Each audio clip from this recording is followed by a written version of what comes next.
Hi, I'm Emily Talbot, and I'm the Chief Curator of the Norton Simon Museum. And I'm pleased to welcome you to Richard Hunt Details.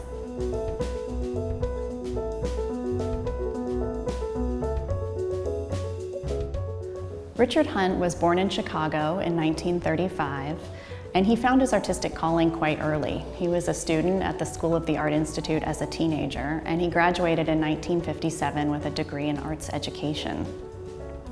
Already by that point, he had become one of the foremost practitioners of direct metal sculpting, also called open form sculpting, which is a process of art making that involves welding together discrete pieces of metal rather than carving or casting it. Hunt's innovation was to work with found materials that he salvaged at junkyards in and around Chicago. He used automobile mufflers, bumpers, table legs, even lampshades that he welded together to create surprisingly organic sculptures.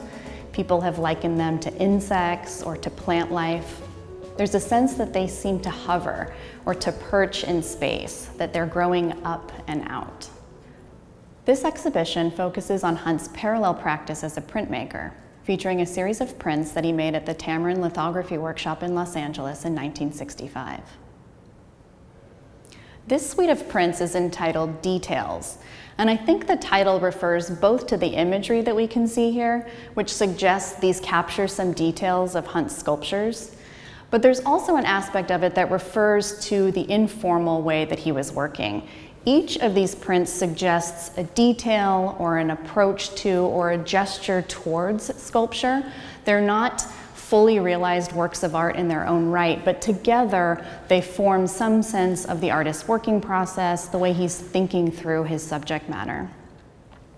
Throughout the series, Hunt was really interested in the visual characteristics of lithography, and we can see him carrying that through in each distinct print. So two of them are quite spare and linear and flat. He's not giving us any sense of three-dimensional depth or recession into space at all. But then he surprises us with Details 5, a print that uses these very subtle tonal grays to give us a really strong sense of a recession into depth and a kind of firm monumentality of form. I've often felt that this print looks like great pieces of stone sort of tipped together. And then finally, he's really interested in the surface effects of lithography. And we can see that especially well in Details 8, where he's using this very liquidy touche, this kind of greasy ink that lithographers work with to give you this wonderful sort of watercolor effect on the surface of the print. Hunt has often described his process as a dialogue between himself, his technique, and his materials, and we can see him really immersing himself in lithography in all of its various visual capacities.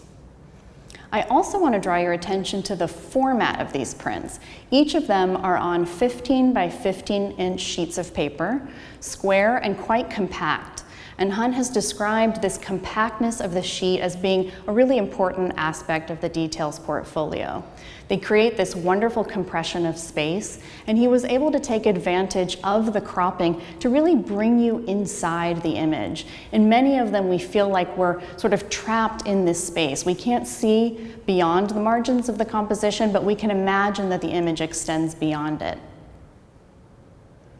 Working at Tamarind also gave Hunt an opportunity to experiment with color, which was not a significant aspect of his sculptural practice. The two prints that you see here were actually made from the same stone. Hunt started with this print, and he created this wonderful, abstract kind of energetic form. It's a horizontal shape that seems to sort of stretch towards the left and right of the sheet.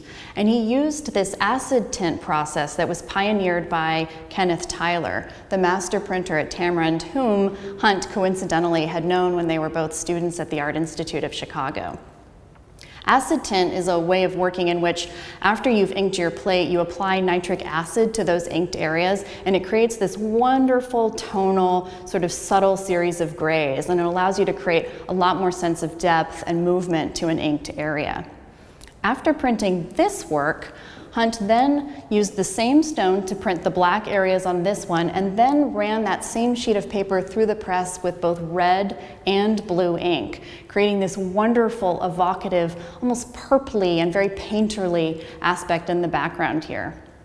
You can see that he even left little drops of ink along the lower margins, giving you the sense of activity in the studio, and this object as one in which he's really experimenting and trying new things. Hunt used then that very same stone to create a third print from the details portfolio, printing that stone on a 15 by 15 inch sheet of paper so that you really compress this image down to just this central region here. By reusing the same stone 3 times, you can see how Hunt was translating that same aesthetic of working as a sculptor to printmaking. He was able to use a found image, a found stone, and experiment with it over and over again, generating new images each time. The uppermost print here is really unusual amidst all of the Tamarind lithographs. There's really nothing else like it in the body of work that Hunt makes during this period of time. The forms are circular, they sort of have this kind of curly, energetic shape to them.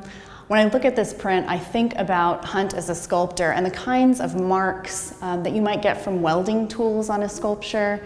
There's a sense that the palette sort of parallels in some way that of patination of sculpture, these bronzes and deep greens. I feel like I'm looking at the marks of welding sort of from within the sculpture when I look at this print. Although Hunt had experimented with lithography as an art student at the Art Institute of Chicago, the Tamarind Fellowship period was the first time that he was working at this level with printmaking. This was his first professionally editioned series of prints, and he was working with the best of the best. When I spoke with him earlier this year, he described the experience of being at Tamarind as being immersed with the highest quality paper, the highest quality inks, and the most amazing artist printers who helped him bring his vision to a reality. I hope you enjoy looking more closely at these prints and see Hunt the sculptor from a new perspective.